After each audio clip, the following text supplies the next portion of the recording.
Hi guys. I'm going to read a story today. The story is called Wild About Books.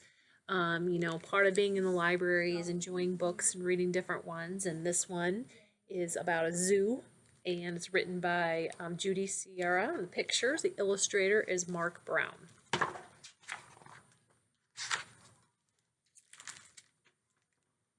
Okay. It started the summer of 2002 when the Springfield librarian Molly McGrew, by mistake, drove her bookmobile through the zoo. Molly opened the door and she let out a stare, turned on the computer, and sat in her chair. At first, all the animals watched from a distance, but Molly could conquer the strongest resistance. By reading out loud from the good Dr. Seuss, she quickly attracted a mink and a moose, a wombat and an ox, a lemur and a lynx, 8 elephant calves, and a family of skinks.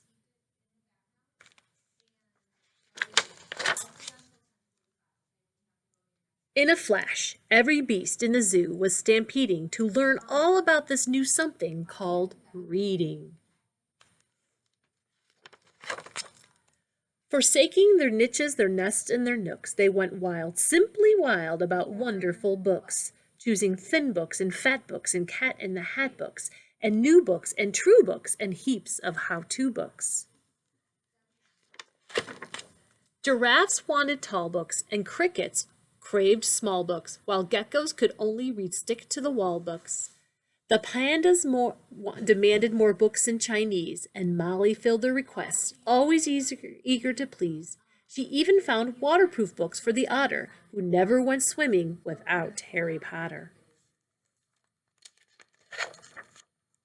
Raccoons read alone, and baboons read in bunches, and llamas read dramas while eating their lunches. Hyenas shared jokes with the red-bellied snake, and they howled and they hissed till their funny bones ached.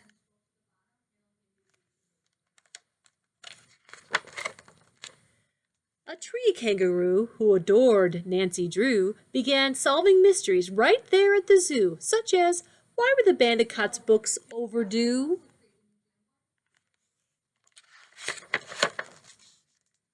Gently, Molly taught lessons in treating books right, for the boa constrictor squeezed Crichter too tight. Baby bunnies mucked up Goodnight Moon with their paws. Giant termites devoured the Wizard of Oz.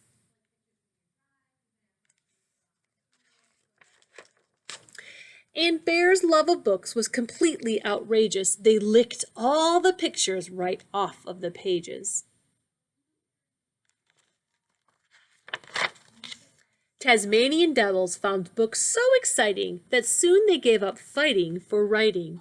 They made up adventures so thrilling and new that the others decided to be authors too. Pythons wrote with their tails, penguins wrote with their bills, and porcupines wrote with their very own quills.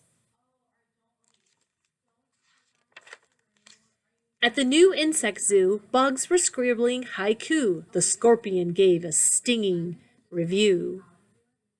He says, pretentious, this stinks, boring, not very nice, hiss, hiss, hiss.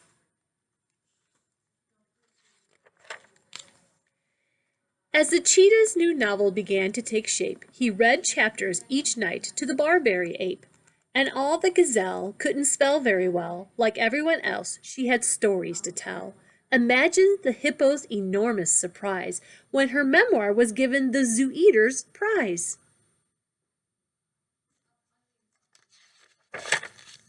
With so many new books, Molly knew what to do. She hired 12 beavers, a stork, and a gnu to build a branch library right there at the zoo.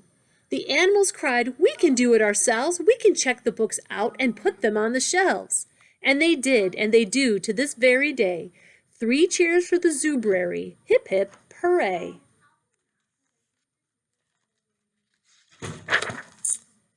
So when you visit the zoo now, you surely won't mind if the animals seem just a bit hard to find. They're snug in their niches, their nests, and their nooks, going wild, simply wild, about wonderful books.